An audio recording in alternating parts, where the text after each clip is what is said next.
ரஹ்மத்துல் ஆலமீனாக அனுப்பப்பட்ட முஹம்மது ரசூலுல்லாஹ் அவர்கள் மீது நீங்கள் ஸலவாத்து சொல்லுங்கள் சொல்றான் அல்லாஹ். அவன் படைத்தவன், அவன் காலிகவன், தேவையற்றவன், அவன் ஹபீபை அவன் உயர்த்தினான், மிகப்பெரிய அளவில் உயர்த்தினான். முஹம்மது என்ற பெயர் இன்றைக்கு உலகத்தில் வைக்கப்பட்ட அளவிற்கு எந்த ஒரு உலகத்தில் பிறந்த குழந்தைகளுக்கும் வேறு பெயர்கள் வைக்கப்படவில்லை என்று சமீபத்தில் ஒரு ஆய்வறிக்கை தந்து கொண்டிருக்கிறது. முஹம்மது என்ற பெயர் தான் இந்த உலகில் சூட்டப்பட்ட மிக அதிகமான மனிதர்களுக்கு உள்ள பெயர். மிக அதிகமான மனிதர்கள் முஹம்மது என்ற பெயரால் அறிமுகப்படுத்தப்படுகிறார்கள். உலகத்தில் அதிகமாக பேசப்படுகிற பெயரும் முஹம்மது. 24 அவர் உச்சரிக்கப்படும் பெயர் முஹம்மது. முஹம்மது ரசூலுல்லாஹ். அங்க பாங்கு சொல்லுவோம், அடுத்த நிமிஷம் அங்க பாங்கு, அடுத்த நிமிஷம் அங்க பாங்கு, இங்க ராத்திரி அந்த ஊர்ல பகல். இவர் அத்தஹியாத்துல உட்கார்ந்து அஷஹது அன்ன முஹம்மது ரசூலுல்லாஹ் சொல்றார், அடுத்து தொழுகை முடிஞ்சிடும். இன்னொருத்தர் சுன்னத்துல சொல்லிட்டு இருப்பார், முஹம்மது ரசூலுல்லாஹ் இல்லாமல் தொழுகை இல்லை, பாங்கு இல்லை. ரசூல் ஸல்லல்லாஹு அலைஹி வஸல்லத்தின் மீது ஸலவாத்து சொல்லுங்கள். நபியை அல்லாஹ் உயர்த்தினான். உலகத்தில் இருக்கிற ஒவ்வொரு செகண்ட் நபியின் பெயர் உச்சரிக்கப்படுகிறது. வரஃபஅனா லக திக்ரக், நபியே உங்கள் புகழை நாம் உயர்த்தினோம். தஃசீர்ல கேட்கிற ஒரு கேள்வி என்ன தெரியுமா? அல்லாஹ் உயர்த்தினால் எங்கே, எவ்வளவு, அதன் அளவு என்ன, அதன் உயரம் என்ன? எந்த மனிதர்களாலும் எல்லை போட முடியாத உயரத்தில் நபியை உயர்த்தினார். நபியை அல்லாஹ் உயர்த்தினான். நபியின் உயர்வை எல்லை போட்டு சொல்ல முடியாது. அவர் உயர்ந்தார், சந்திரமண்டலம் வரைக்கும் உயர்ந்திருக்கிறார். அவர் உயர்ந்தார். ஒவ்வொருவருக்கும் ஒரு உயர்வுக்கான அளவு. நபியே உங்கள் புகழை நாம் உயர்த்தினோம். எங்கே? அந்த எல்லையை இன்னொருவர் தொட முடியாது. இன்னொருவர் அப்படி ஒரு உயர்வை அடையவில்லை, அடையவும் முடியாது. இத்தனை உயர்வு அல்லாஹ் கொடுத்தான் அன்னார் அவர்களுக்கு. அவர்களின் பெயர் இல்லாமல் உலகம் இயங்குவதில்லை. அவர்கள் பெயர் உச்சரிக்கப்படாமல் இரவும் முடிவதில்லை, பகலும் துவக்கமாகுவதில்லை. அவ்வளவு உயர்வு நபி அவர்களுக்கு. ஸல்லூ அலைஹி வஸல்லிமு தஸ்லீமா, அவர்கள் மீது நீங்கள் ஸலவாத்தை சொல்லுங்கள். எதற்கு? அவங்க உயர்வதற்கா? என் ஸலவாத்தால் அவர்கள் கண்ணியம் கூடுவதற்கா? என் ஸலவாத்தை கொண்டு அவர்களுக்கு இன்னொரு தரஜா கிடைப்பதற்கா? இல்லையே. ஏன் இந்த ஸலவாத்தை சொல்ல சொன்னான் அல்லாஹ்? ஓதுங்கள் மாநபியின் மீது ஸலவாத்தை, சாந்த நபியின் மீது ஸலவாத்து உச்சரிப்பாகட்டும் என்கிறான். உங்கள் நாவுகள் சொல்லட்டும் என்கிறான். நீங்க சொல்லுங்கன்னு சொன்னா பரவாயில்லை, நானே சொல்கிறேன் என்றான். அந்த இடத்த வேற யாருக்கும் அல்லாஹ் கொடுக்கல. நான் சொல்லுகிறேன் என்றான்.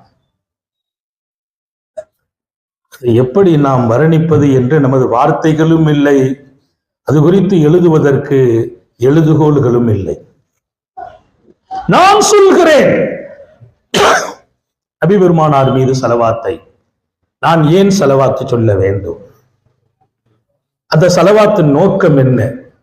அன்பர்களே, என் வாழ்வின் நான் உழன்று கொண்டிருக்கிற என் சூழலில், நான் அகப்பட்டு போயிருக்கிற இடத்தில், நான் எங்கெல்லாமோ கைதியாக பிடிக்கப்பட்டிருக்கிறேனே, அதிலிருந்து நான் விடுவிக்கப்படுவதற்கு, எதற்கெல்லாமோ என்னை அடிமைப்படுத்தி விட்டேனே, ரப்புக்கு முன்னால் அடிமையாக வேண்டிய நான் எதற்கெல்லாமோ என்னை அடிமைப்படுத்தினேனே, அந்த பாவத்தை விட்டும் நான் மீட்டு எடுக்கப்படுவதற்கு, என்னை சுற்றி இருக்கிற மனப்போராட்டங்களில் இருந்து நான் நிறைவு பெறுவதற்கு, எனக்கு இருக்கிற நோய்களும் நொடிகளும் என்னை அழித்து விடாமல் இருப்பதற்கு, என்னுடைய வாழ்வில் நடந்துவிட்ட பாவங்கள் எனக்கு இருக்கிற கண்ணியத்தை இழக்கச் செய்யாமல் இருப்பதற்கு, இன்னொரு பக்கம் என்னுடைய குற்றங்களும் குறைகளும் என் ஹயாத்தை குறைத்து விடாமல் இருப்பதற்கு, நான் செய்த தவறுகள் அது உச்சம் அடைந்து என் சந்ததியர்களையும் அது பாதித்து விடாமல் இருப்பதற்கு நீங்கள் ஸல்லூ அலைஹி சர்க்காரை ஆலம் ஸல்லல்லாஹு அலைஹி வஸல்லத்தின் மீது ஸலவாத்து சொல்லுங்கள், நீங்கள் மன்னிக்கப்படுவீர்கள்.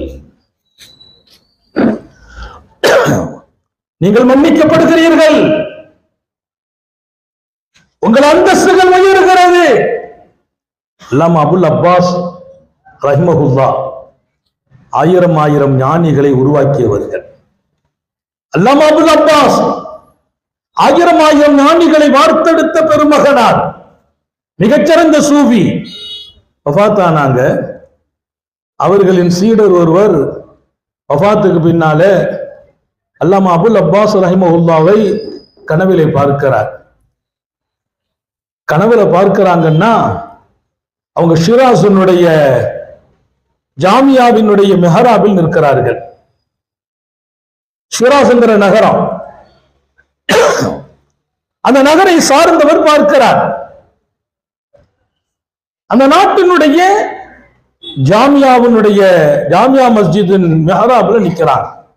எப்படி நிற்கிறாங்க? வாலைஹி ஹுல்லா, மிக உயர்ந்த பட்டு துணி அணிந்திருக்கிறார்கள். அவங்க தலையிலே கிரீடம் வைக்கப்பட்டிருக்கிறது, மிக உயர்ந்த பட்டாடை, தலையிலே கிரீடம் சூட்டப்பட்ட நிலையில் அவங்க நிற்கிறாங்க மெஹராப்ல. இவங்க அவங்க முரீது சீடர் கேட்டாங்க, சர்க்கார் மாஃப் அல்லாஹ், அல்லாஹ் தங்களோடு எப்படி நடந்து கொண்டான் என்று கேட்டார். என் சர்க்காரை பற்றி தெரியும்.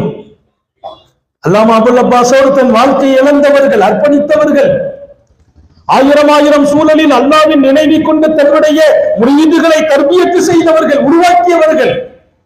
பொதுவா பெரியார்கள், ஷேகுமார்கள், அவங்க இலக்கெல்லாம் தன்னை சுற்றி இருக்கக்கூடிய அருமையான பிள்ளைகளை, அருமையான முரீதுகளை அல்லாஹ்வின் பக்கம் அவர்கள் கவனத்தை திருப்பி அவங்க வாழ்க்கையில் நடக்கிற அத்தனையிலும் ரப்பின் பக்கமே திரும்பி வரும் இடத்தில் மீளுகிற வாய்ப்பை உண்டாக்கி கொடுத்துருவாங்க.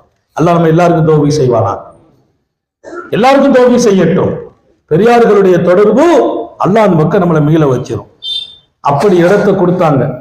அல்லாமா அபுல் அப்பாஸ் அவர் கேட்கிறார், மா ஃபால அல்லாஹு பிக், அல்லாஹ் தங்களோடு எப்படி நடந்தான் என்று கேட்டார். அதற்கு அல்லாமா அபுல் அப்பாஸ் ஷிராசி ரஹ்மத்துல்லாஹி அலைஹி சொன்னாங்க, அழகான 4 வார்த்தை அவங்க சொன்னது, வரலாற்றினுடைய கோல்டு எழுத்துக்களால் எழுதப்படுது. 4 வார்த்தை சொன்னாங்க. கஃபர் அலி, கஃபர் அலி, ஒக்கர்ரமணி. ஞாபகம் வச்சுக்கணும் அவர் சொன்ன வார்த்தை. ஒத்தவஜனி வஅத்கலனி அல் ஜன்னா, அல்லாஹ் என்னை பார்த்து உன் வாழ்க்கையில் மொத்தத்தையும் மன்னித்து விட்டேன் என்றான். அல்லாஹ் நம்ம எல்லாருக்கும் தௌபீக் செய்வானா? என் வாழ்க்கையின் அந்த பக்கம் இந்த பக்கம், வெளிரங்கம் அந்தரங்கம், எத்தனையோ வகைகளில் பாவக்கலப்புகள், ஒவ்வொரு நாளும் ஆயிரம் பாவங்கள் என் வாழ்க்கையோடு நடைபெற்றுக் கொண்டே இருக்கும். உலகத்துல இஸ்மத் அல்லாஹ் யாருக்கும் கொடுக்கல, நபிமார்களை தவிர. பாவத்தை விட்டும் பாதுகாப்பு பெற வாழ்க்கை இங்க கிடைக்காது. மனிதனுடைய மனோ இச்சைக்கு பின்னாலே சில பாவங்கள் நடக்கும். மலக்குமார்கள் தான் மாசூம்கள், பாவத்தை விட்டும் பாதுகாக்கப்பட்டவங்க.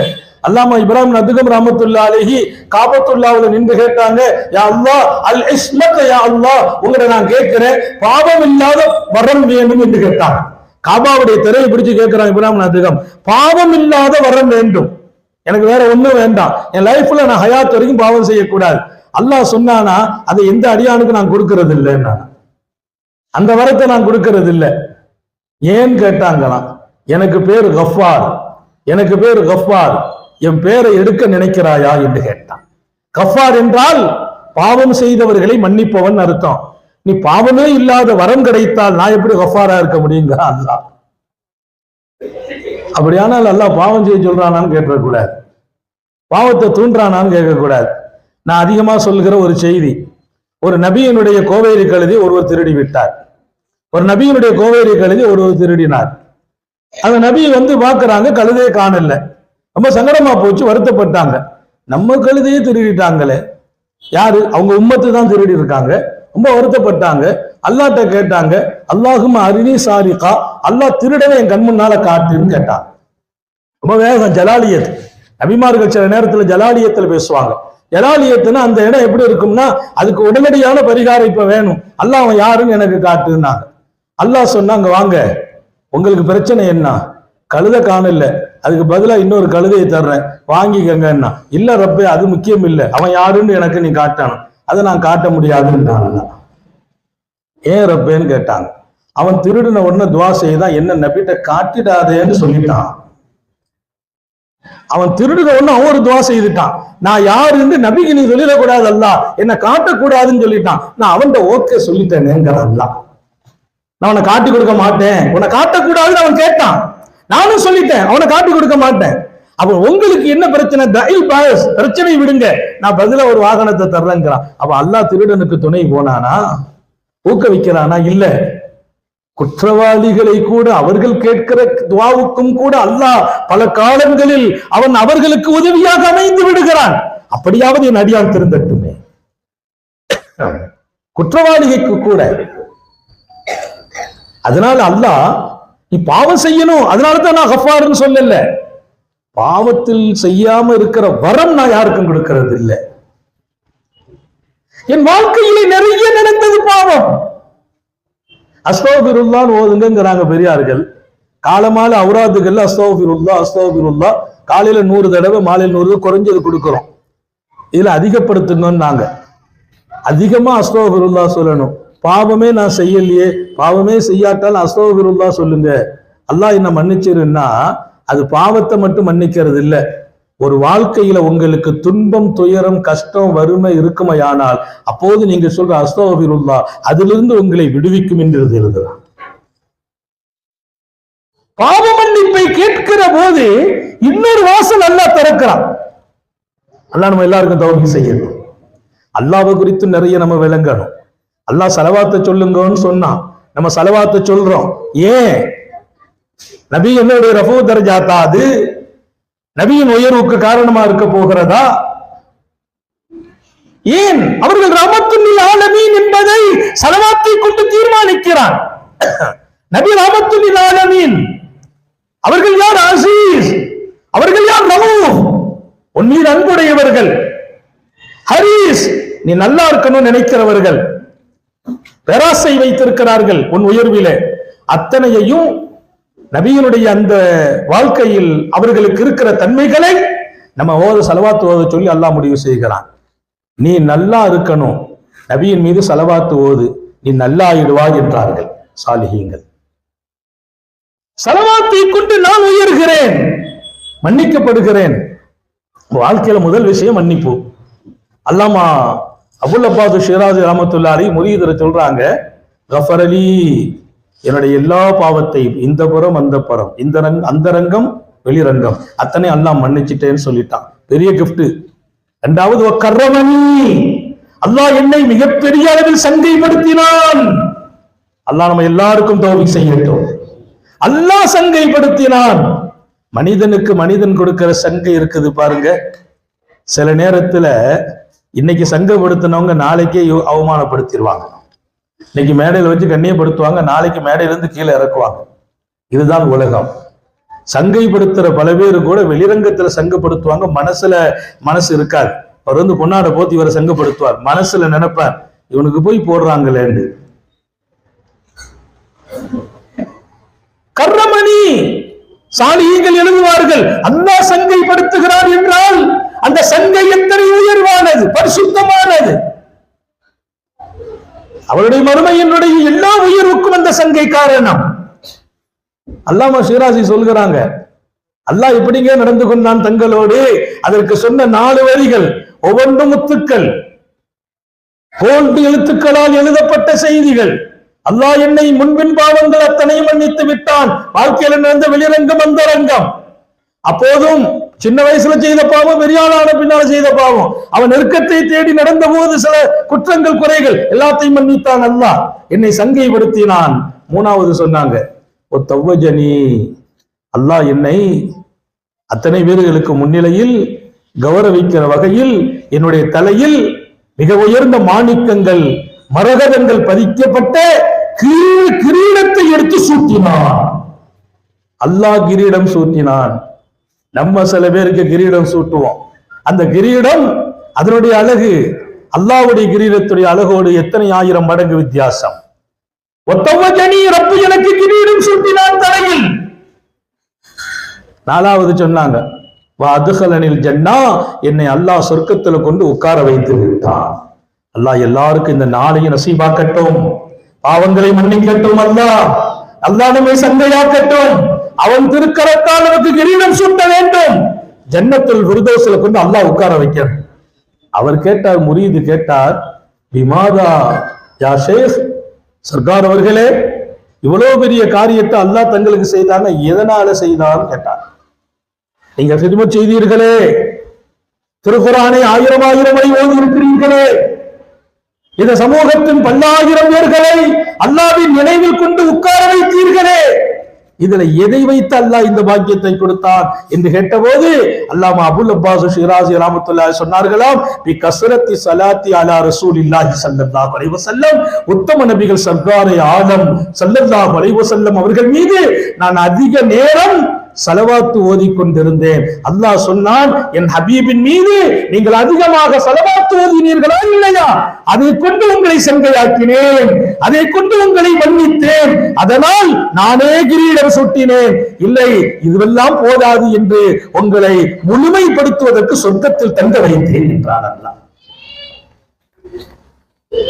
ஸலவாத்து சொல்லுங்கள், ஸல்லூ அலைஹி, நபிகள் நாயகம் ஸல்லல்லாஹு அலைஹி வஸல்லத்தின் மீது ஸலவாத்து சொல்லுங்கள் என்றான் அல்லாஹ்.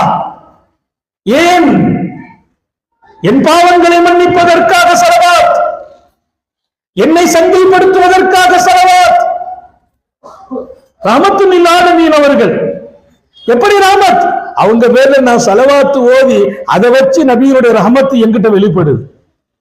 பத்தியா, உனக்கு நான் எவ்வளவு பேர் அருள் செய்துட்டேன், உன்னை ஸலவாத்து ஓத வச்சு உன்னை நான் மன்னிச்சிட்டேன் பத்தியா.